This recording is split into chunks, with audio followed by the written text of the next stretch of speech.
Assalamualaikum warahmatullahi wabarakatuh. Perkenalkan, nama saya Siti Aisyah. Saya salah satu mahasiswa dari Universitas Islam Syekh Ali Rahmatullah Tulungagung. Saya jurusan Pendidikan Bahasa Arab semester 6. Untuk memenuhi tugas mata kuliah Fathul Mu'jam, di sini saya akan membahas salah satu tema yang telah dibahas pada pembelajaran sebelumnya, yaitu yang berjudul tentang Mu'jam Arabi dan urgensinya dalam pembelajaran bahasa Arab di perguruan tinggi. Langsung saja, apa sih Mu'jam Arabi itu? Jadi Mu'jam Arabi merupakan istilah yang digunakan oleh orang Arab. Biasanya itu digunakan untuk suatu kitab yang menghimpun sejumlah mufradat atau kata-kata suatu bahasa dan diiringi dengan penjelasannya atau tafsirnya. Maka materinya disusun sedemikian rupa ya. Dan ada kalanya berdasarkan urutan huruf hijaiyah dan ada kalanya berdasarkan topik. Jadi atas dasar pengertian tersebut, maka tidak mengherankan bila ada yang mengatakan bahwa Al-Mu'jam itu identik dengan kata komus. Jadi orang Arab itu menyebutnya komus ya. Komus. Dalam bahasa Indonesia sering juga disebut dengan kata kamus ya. Bahkan sekarang kata-kata komus itu telah populer dari kata-kata Mu'jam sendiri ya, karena banyak pengarang Mu'jam yang menamakan karya-karyanya itu menjadi komus. Jadi orang-orang itu familiarnya dengan kata komus, jadi Mu'jam itu jarang ya, padahal pada dasarnya Mu'jam dan komus itu sama maksudnya. Untuk yang selanjutnya, penggunaan istilah Mu'jam di sini dimaksud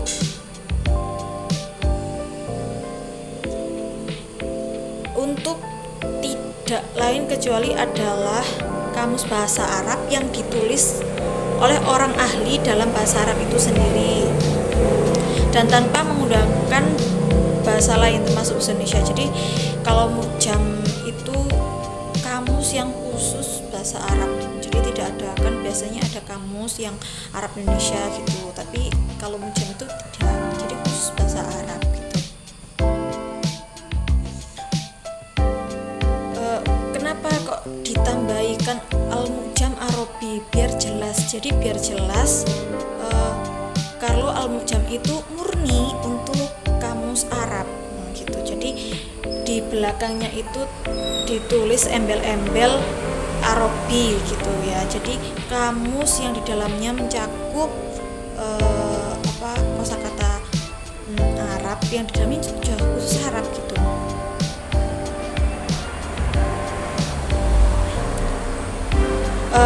Hal ini terjadi agar dapat mengantisipasi terjadi kesalahan sistematik dalam memahami kitab-kitab Arab, apalagi yang berkaitan dengan ilmu keislaman. Jadi untuk yang selanjutnya, pertumbuhan dan perkembangan Mu'jam Arabi. Jadi ternyata Mu'jam Arabi itu ada proses pertumbuhannya. Jadi nggak langsung dibuatkan suatu kamus bahasa Arab gitu, tidak ya. Jadi untuk Mu'jam Arabi dalam perjalanan sejarahnya tidak muncul secara tiba-tiba, melainkan ia memiliki fase-fase perkembangannya serta adanya beberapa hal atau faktor yang mendorong kemunculannya. Di antara faktor yang mendorong kelahirannya adalah adanya kebutuhan orang Arab kepada penafsir lafaz-lafaz Al-Quran serta keinginan mereka untuk memelihara kitab suci tersebut dari kesalahan ucap dan kesalahan memahaminya. Jadi karena di dalam Al-Quran itu meskipun orang Arab itu juga bahasanya bahasa Arab, jadi meskipun banyak yang asli orang Arab, terkadang bahasanya pun bahasa Arab ya, tetapi kadang itu banyak sekali orang-orang Arab yang tidak begitu paham dengan lafaz-lafaz atau mufradat yang berada di dalam Al-Quran. Jadi mereka itu masih butuh untuk mengetahui maksud atau makna dari lafaz tersebut. Jadi dengan adanya muljam Arabi ini meringankan mereka bahwa muljam Arabi ini sangat membantu gitu ya. Untuk yang selanjutnya, dengan adanya kebutuhan demikian itu, maka orang-orang mempunyai komitmen tinggi terhadap pengumpulan bahasa Arab yang akan diwujudkan dalam bentuk tulisan. Dengan karena saking semangatnya gitu mereka mencari kosakata Arab itu sampai mereka itu ke tempat-tempat tertentu, terutama itu ke pelosok-pelosok desa yang bahasa mereka dipandang masih belum mengalami perubahan atau campuran dengan bahasa asing ya. Biasanya kalau pelosok-pelosok itu kan masih bahasanya itu masih kental gitu ya. Dengan demikian maka makna dari suatu lafaz yang disampaikan masih tetap valid sebagaimana yang dikehendaki oleh penuturnya.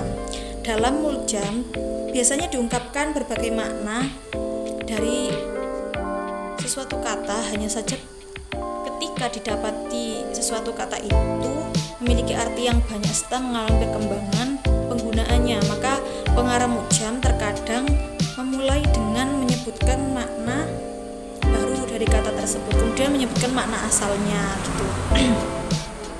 Next, untuk yang selanjutnya yaitu jenis-jenis muljam Arabi. Ternyata banyak sekali sebenarnya jenis-jenis dari muljam Arabi atau kamus-kamus bahasa Arab yang beredar. Tetapi kamus yang lebih populer itu apa saja? Jadi yang pertama itu ada kamus bahasa atau kamus lughawi. Untuk yang selanjutnya ada kamus terjemah. Yang ketiga ada kamus tematik atau maudhu'i. Yang kemudian ada kamus derivatif atau istiaqi ya.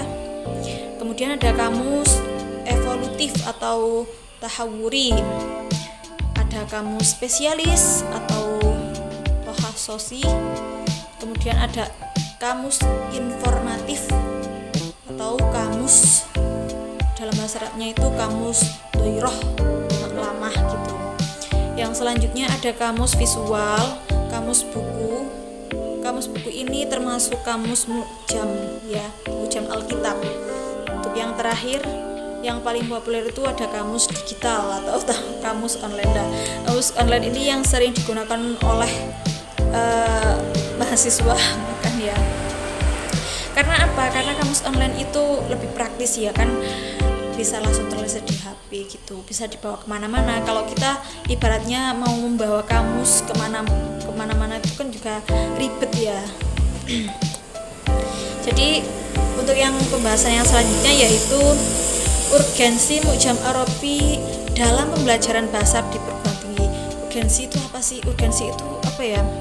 Daruratnya gitu ya. Pentingnya muljam Arabi dari pembelajaran bahasa Arab di perguruan tinggi gitu. Jadi muljam Arabi itu dikatakan menduduki posisi yang sangat urgent gitu dalam pembelajaran bahasa Arab, terutama di perguruan tinggi Islam, karena dalam perguruan tinggi Islam itu banyak sekali jurusan-jurusan bahasa Arab itu yang membutuhkan muljam Arabi ya. Penggunaan muljam Arabi sebagai salah satu metode pembelajaran adalah sangat penting.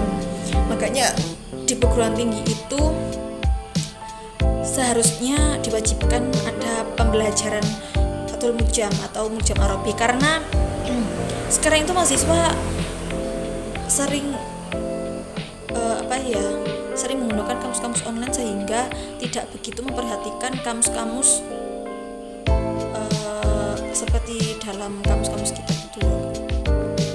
Makanya bahasanya itu terkadang tidak valid gitu. Untuk memudahkan kita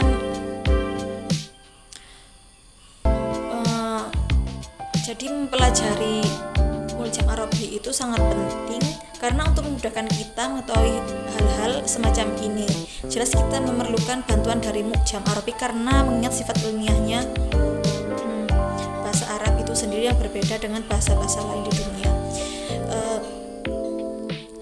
Jadi bahasa Arab itu lain daripada yang lain. Sifatnya itu ilmiah.